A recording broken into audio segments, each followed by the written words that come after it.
Se quando eu terminar esse mandato, cada brasileiro estiver tomando café, estiver almoçando e estiver jantando, outra vez eu terei cumprido a missão da minha vida.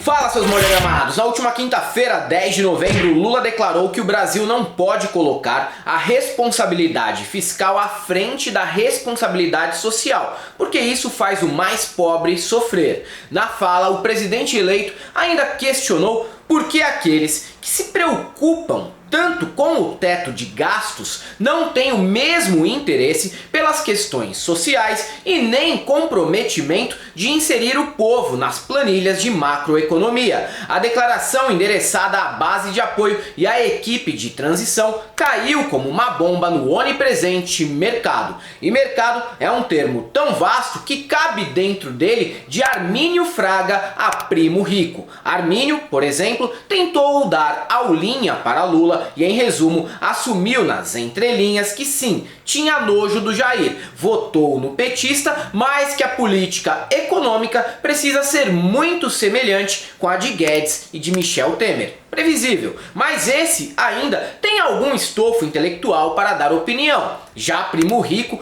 pertencente à Cracolândia da economia brasileira, deve ter se achado muito esperto quando escreveu a seguinte indireta como resposta à declaração de Lula.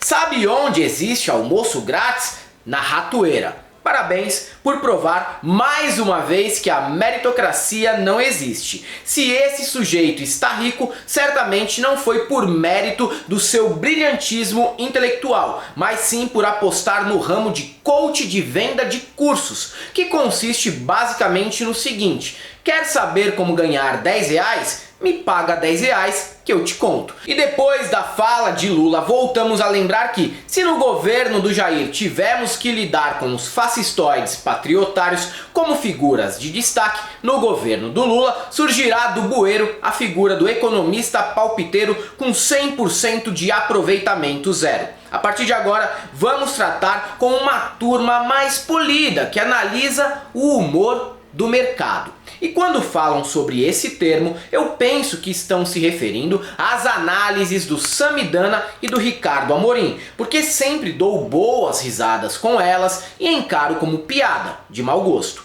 Mas não é nada disso. O humor do mercado funciona dessa maneira que eu vou contar para vocês. O Lula pode até governar, desde que seja com a agenda do Paulo Guedes, entenderam?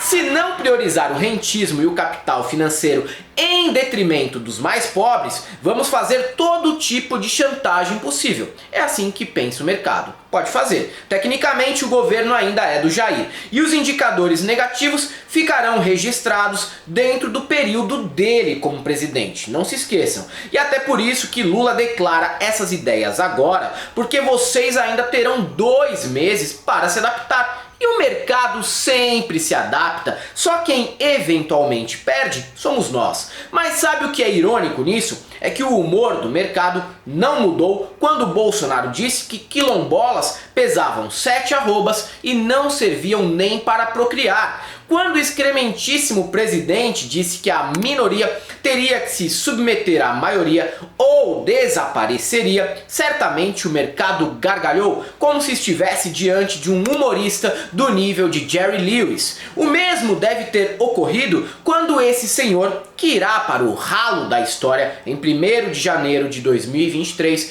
comentou que a Covid era só uma gripezinha e que não era coveiro para lamentar a morte de ninguém. Cara, quem fala de eu não sou coveiro, tá vendo?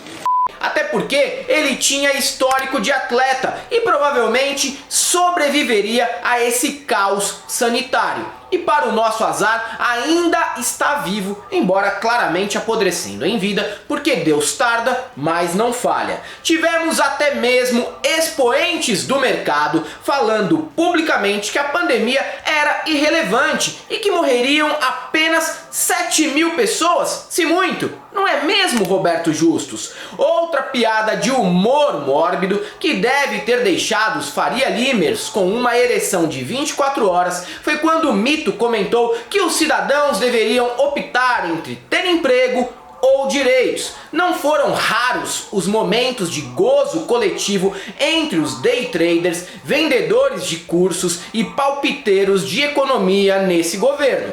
Quando Ricardo Salles disse que era preciso aproveitar a cobertura da imprensa sobre a Covid para passar a boiada no regramento ambiental, eu também acho que isso aconteceu. O humor do mercado naquele dia chegou, com certeza, ao nível Sérgio Malandro, que é o patamar mais alto de sorriso bobo e piada sem graça repetida à exaustão. E o superministro Paulo Guedes quando abria a boca, hein? Nunca foi problema para os mercados, o posto e pilantra trazer pílulas de desumanidade diárias, como quando disse que as empregadas domésticas estavam indo muito para a Disney e que o filho do porteiro tinha a audácia de fazer faculdade na época do PT. Substituição de importações, turismo, todo mundo indo para Disneyland, empregado doméstico para Disneyland, uma festa danada. O mercado então sorriu de canto de boca, porque nada incomoda mais um playboy do que ter acesso aos mesmos bens que um pobre ou perder a vaga na universidade pública para um aluno periférico que conseguiu superar quem estudou a vida toda nos colégios mais caros da cidade. Mas sabe quando o mercado aplaudiu de verdade e teve o dia mais bem-humorado dos últimos 4 anos? Quando Paulo Guedes, grande conhecedor das mazelas sociais, disse que os ricos capitalizam seus recursos, já os pobres não conseguem economizar os R$1.000 que ganham por mês e consomem tudo. Ah, esses pobres, hein? Ao invés de investir na B3, estão preocupados em pagar o aluguel e chegar vivos e alimentados até o fim do mês. Por isso que sempre serão pobres. Se cortassem o arroz com salsicha da janta, hoje estariam curtindo a vida em Ibiza. O mercado, esse ser divino que aplaude o Paulo Guedes, reagiu muito bem quando Abraham Weintraub comentou que só receberiam investimentos aquelas universidades que estivessem com bom desempenho acadêmico. Aquelas que estivessem apoiando balbúrdia, não. O próprio Bolsonaro concordou porque, como não chegou a ingressar em universidade pública por pura incompetência, confia mesmo que ali é um ambiente onde só se fuma maconha e dão um rabo o dia todo. Agora, tem que ver se isso só se aplica aos outros ou se vale para 2 dos filhos dele que estudaram na UFRJ.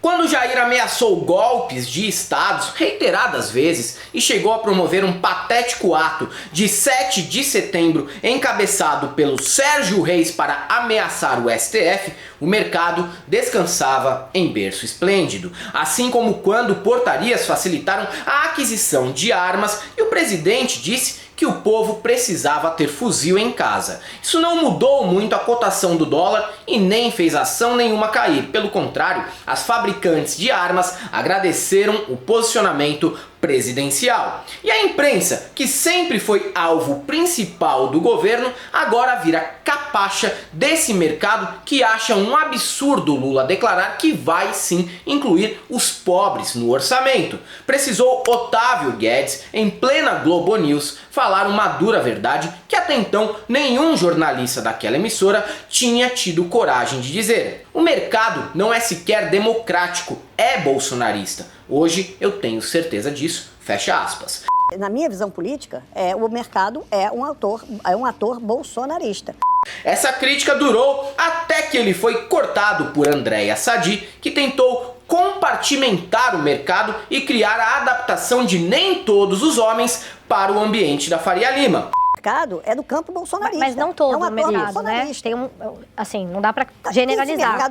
O cômico, para não dizer triste, é que o mercado é apenas um, quando é para se posicionar contrário a políticas sociais e de redistribuição de renda. Mas quando é criticado, ele vira vários, tendo alas moderadas, democráticas, fascistas e, se bobear, até comunistas. Na prática não é assim, e sabemos, se o humor deles não muda quando as maiores atrocidades são ditas e cometidas pelo Bolsonaro, mais azeda quando o pobre é incluído no orçamento, Otávio Guedes tem muita razão, assim como Fernando Haddad, que virou figura não grata no clubinho dos banqueiros, e Faria Limers por falar que eles são parte de uma elite medíocre que se deixa ser governada por um energúmeno como o Bolsonaro. Vendo as reações dos últimos dias, a pergunta retórica é a seguinte: Fernando Haddad e Otávio Guedes mentiram?